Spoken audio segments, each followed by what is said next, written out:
Bonjour à tous, bienvenue dans ce nouveau numéro de C'est-à-dire. Le Ramadan, le mois sacré des musulmans, est arrivé et pour en parler, nous recevons Amidou Berté, qui est le principal imam de la mosquée Al-Istiqama, située dans la commune d'Atekoubé. Assalamu alaikum, merci d'avoir accepté mon invitation.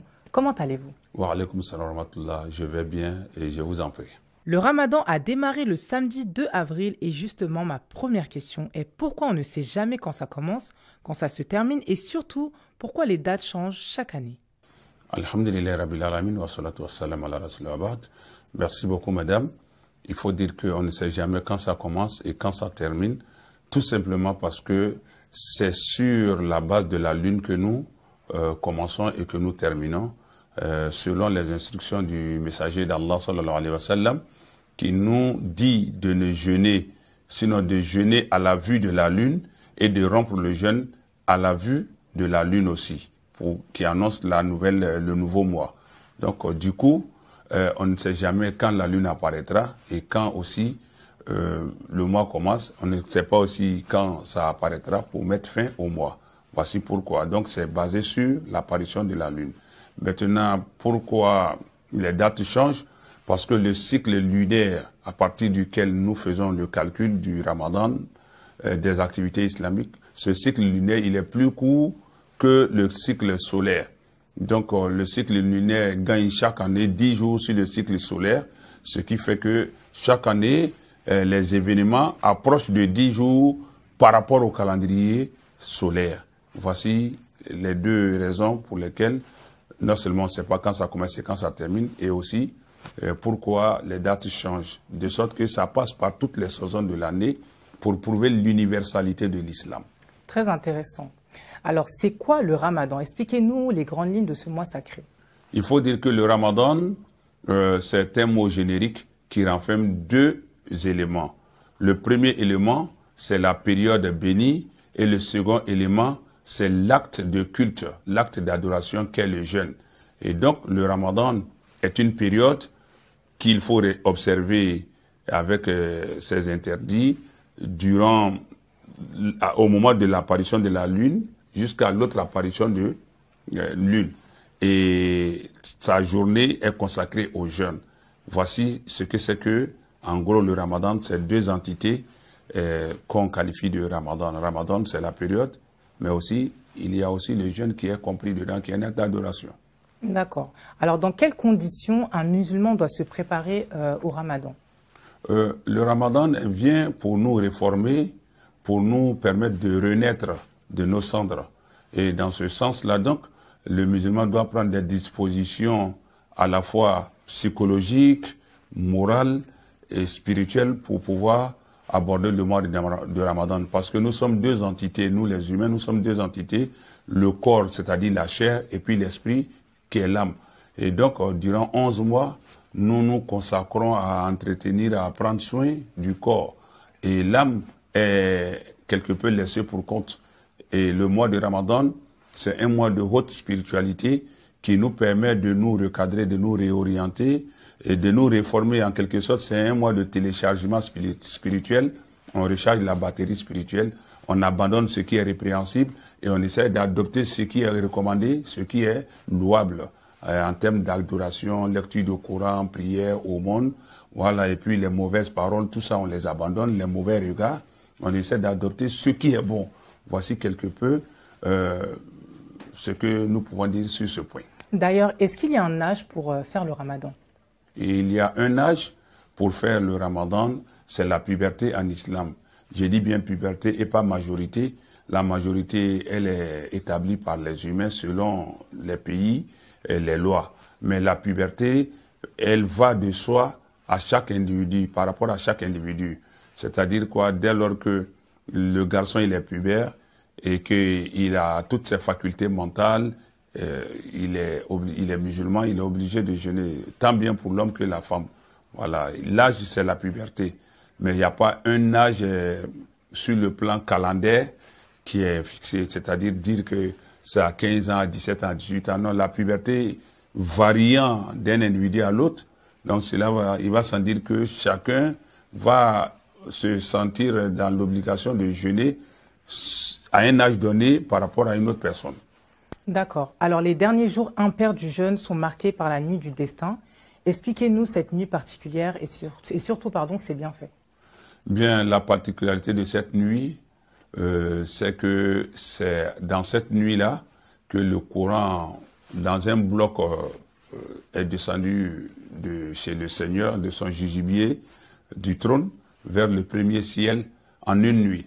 Et sur 23 ans maintenant, la révélation s'est faite par bribes sur le prophète Mohammed sallallahu alayhi wa sallam. Donc la particularité de cette nuit, c'est la révélation du noble Coran à l'humanité. Et maintenant, pour ce qui est des mérites de cette nuit, c'est que le Coran nous le révèle, c'est une nuit qui est bénie, c'est-à-dire tout ce qui est fait en cette nuit-là est multiplié. Mais au-delà de ça, le Coran nous dit que cette nuit vaut mieux que 1000 mois. Elle n'est pas l'équivalent de 1000 mois, mais elle vaut que 1000 mois. Et 1000 mois au bas mot, c'est 83 ans et 4 mois d'adoration, quel que soit l'acte d'adoration qu'on va être en train d'exécuter, d'accomplir pendant cette nuit. Cela va nous être compté à une valeur qui va au-delà de 83 ans et 4 mois, voilà, en continu. Donc c'est une nuit où les anges descendent, où c'est la paix jusqu'au petit matin. D'accord. Alors, justement, lors de cette nuit, il y a beaucoup de prières qui sont faites. Pourquoi est-ce que les prières sont multipliées durant ce mois? Tout simplement parce que le prophète sallallahu alayhi wa sallam nous a dit que durant le mois de Ramadan, les actes surrogatoires qu'on a l'habitude d'accomplir dans les autres mois nous sont rétribués à hauteur des actes obligatoires. C'est-à-dire quoi? Dans les autres mois, ce que les actes obligatoires nous rapportent comme mérite et récompense, c'est cela qui nous est rapporté, qui nous revient en accomplissant un acte surrogatoire. Et du coup, quand on accomplit un acte obligatoire maintenant, durant cette période, cela nous vaut 70 fois le mérite. Du coup, exécuter une aumône durant ce mois, ça nous met à l'avantage d'une zakat, c'est-à-dire l'aumône légale. Et aussi, une prière surrogatoire nous donne la valeur d'une prière obligatoire, ainsi de suite. Tout ce que nous allons faire durant ce mois est multiplié. C'est pour ça que nous multiplions les actes pour pouvoir capitaliser le maximum de mérite auprès d'Allah. Alors, est-ce que vous pouvez nous parler des interdits pendant le Ramadan? Tout à fait. Le Ramadan, comme je l'ai dit, il vient mettre fin à tout ce qui est répréhensible et nous réformer pour pouvoir adopter ce qui est bon. Et du coup, les interdits, c'est dans tous les mois, mais particulièrement le mois du Ramadan. Eh bien, lorsque nous jeûnons, il est interdit de proférer des paroles obscènes, des insanités. Il est aussi recommandé de se garder de faire des querelles. Et le prophète nous dit, sallallahu alayhi wa sallam, il dit, quiconque jeûne, qu'il se garde de commettre des querelles, et quand même il serait offensé par quelqu'un, qu'il dise, moi je jeûne, qu'il se garde de répliquer. Et aussi, il a dit quelque part que celui qui jeûne et qui ne se garde pas de proférer de mauvaises paroles, de mentir ou encore de s'en prendre aux gens inutilement, de s'adonner à la médisance, au commérage, que Allah n'a nullement besoin que ce dernier abandonne sa nourriture et sa boisson. Et quand on jeûne aussi, il faut éviter de regarder ce qui est interdit, de lever les yeux sur ce qui est interdit, voilà, d'écouter aussi ce qui est interdit. Et aussi, il faut éviter d'aller là où il ne faut pas aller, les endroits qui peuvent avoir des taches d'huile sur notre spiritualité, ou encore qui peuvent nous exposer à l'emprise de la passion, nous éloigner d'Allah. Sans compter le fait que quand on jeûne, malgré le fait que notre épouse nous est licite, nous devons nous éloigner d'elle pendant qu'on jeûne, pendant la journée du Ramadan. Cela, c'est pour nous préparer à nous éloigner de la fornication et toutes ces formes, parce que la femme qui nous est licite, si nous pouvons l'abandonner en supportant, en nous retenant du fait du jeûne, au nom d'Allah, ça veut dire que la spiritualité aussi devra nous conduire à nous passer des actes illicites. Voilà. Alors, vous nous avez parlé des interdits. Maintenant, on va parler de ce qui annule le jeûne. Par exemple, boire de l'eau ou autre. Est-ce que vous pouvez nous expliquer? Oui, tout à fait. Parce que le jeûne est venu nous préparer à l'endurance aussi, je l'ai dit. l'être humain est deux entités à la fois, c'est-à-dire l'entité physique et l'entité spirituelle.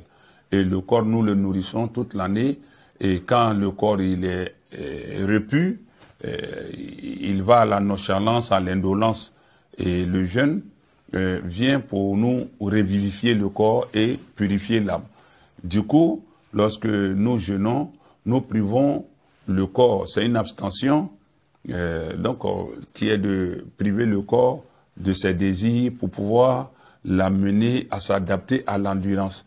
Et durant ce fait, donc, il est demandé de ne pas manger pendant qu'on jeûne, de ne pas boire pendant qu'on jeûne. Ce qui annule le jeûne, c'est le fait de manger sciemment, de boire sciemment, de commettre l'acte sexuel en plein jeûne, et aussi de tenir des propos, comme je l'ai dit précédemment, des propos indécents, et aussi d'avoir de ces regards impudiques. Il ne faut pas lever les yeux sur la nudité d'autrui, ainsi de suite. Voici quelque peu certains actes, surtout la médisance et autres. Tout ça, ça annule le jeûne. Alors, quelles sont les récompenses de ce mois sacré? Les récompenses, c'est le paradis, en ce sens que le prophète sallallahu alayhi wa sallam nous a dit que durant le mois de Ramadan, toutes les portes de l'enfer, toutes les portes du paradis sont ouvertes et toutes les portes de l'enfer sont fermées et les démons sont enchaînés. Du coup, dans ce mois, lorsque nous arrivons à observer les restrictions ou encore les recommandations de ce mois de Ramadan, le salaire n'est autre que le paradis. Et même le prophète nous dit, sallallahu alayhi wa sallam, celui qui jeûne ce mois de Ramadan comme il se doit, lorsque nous nous retrouverons au jour du jugement dernier, il y a une porte du paradis qui est appelée Ar-Rayyan, la porte de rafraîchissement, et donc ne passeront par cette porte que ceux qui auront jeûné. Et aussi, le jeûne d'un jour nous éloigne de l'enfer à hauteur de 70 années de marche. Donc, lorsque nous jeûnons, le mérite, c'est la satisfaction d'Allah, c'est l'affranchissement du feu de l'enfer, c'est l'obtention du pardon d'Allah, de sa miséricorde et aussi l'accès au paradis. Alors, vous l'avez dit, tout le monde souhaite aller au paradis, mais il y a des personnes, malheureusement, qui ne peuvent pas jeûner. Quelles sont les personnes qui sont exemptées de jeûne? Ok, les personnes exemptées de jeûne, je l'ai dit précédemment, d'abord les gens, même si ces personnes-là sont pubères, quand quelqu'un n'a pas toutes ses facultés mentales en place, elle ne doit pas jeûner. Et aussi, hormis cela, quelqu'un qui remplit les conditions, lorsqu'il est malade, il est exempté du jeûne. Une maladie invalidante, c'est-à-dire qu'il empêche de supporter le jeûne, surtout quand il est soumis à des traitements en cours de journée. Le jeûne, il en est dispensé. Le malade, le voyageur et aussi les femmes aussi qui sont en période de menstruation ou de lochie, elles ne doivent pas jeûner jusqu'à la cessation de l'écoulement du sang. Et aussi les personnes qui ont un âge très avancé, qui ont du mal à supporter le jeûne. Voilà, il y a des personnes qui sont très âgées, qui ont du mal à supporter le jeûne. Et en ce moment-là, ces personnes qui ne peuvent pas du tout supporter le jeûne, ces personnes doivent apporter une compensation qui équivaut à la nourriture d'un pauvre par jour. Ça, c'est la compensation du délaissement du jeûne. Maintenant, pour les autres personnes qui sont soit en voyage, soit malades, ou pour les femmes qui sont en période de lochie ou de menstrues, c'est lorsque ça finit, après le mois de Ramadan, le nombre de jours équivalent est à rattraper et à rembourser. D'accord. Alors tout à l'heure, vous avez soulevé le fait qu'une femme qui a ses menstrues ne peut pas jeûner. Pourquoi? Tout simplement parce que les menstrues sont comptées comme une impureté. Or, lorsque nous sommes dans un état d'impureté, les actes d'adoration ne sont pas permis et même l'accès au lieu d'adoration n'est pas permis. Donc une femme qui est en menstrue ou en lochie n'a pas le droit d'accéder à la mosquée, ni de toucher au Coran, ni de faire la prière, ni de jeûner. Parce que tant que l'écoulement n'est pas arrêté, la personne est considérée comme impure. Ce n'est pas une impureté qui met la personne au banc du rejet. Non, mais c'est tout simplement une dispense, le temps que l'écoulement cesse, que la personne fasse son bain rituel et puis reprenne l'acte d'adoration. Maintenant, les jours de jeûne passés sont à rembourser pendant le nombre de jours de la menstrue, Mais les jours de prière ne sont pas à rattraper, les prières ne sont pas à rembourser, sauf le jeûne. Dernière question, la fin du Ramadan est célébrée par la fête de l'Aïd. Comment se déroule cette journée? Oh, cette prière, elle vise d'abord dans un premier temps à rendre gloire à Allah Ta'ala, à lui exprimer notre gratitude, notre reconnaissance de nous avoir permis d'abord de vivre le Ramadan avec tous ses mérites, tous ses bienfaits, toutes ses grâces.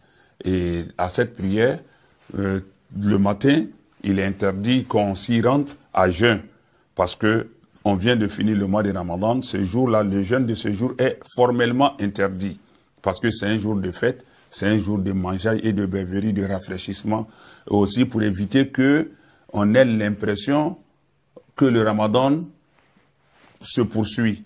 Donc, il faut rompre avec le jeûne. On se rend à cette prière. Le prophète sallallahu alayhi wa sallam, de toute sa vie, il a connu 9 Ramadans. Il ne s'est pas rendu à la prière à jeun. Même si c'est une date ou une gorgée d'eau, il faut la consommer avant de se rendre à cette prière. Et à cette prière, elle est constituée de 2 rakats sur la place publique d'ailleurs. Et il n'y a pas d'appel à la prière, il n'y a pas de rappel à la prière qu'on appelle Ikama.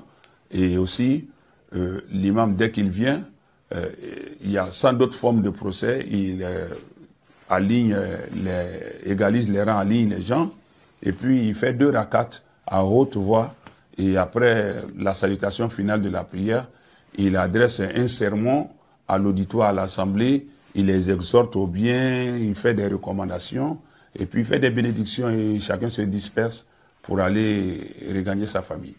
D'accord, merci beaucoup de nous avoir éclairés sur ce sujet. On se retrouve très bientôt sur cette info. Inch'Allah.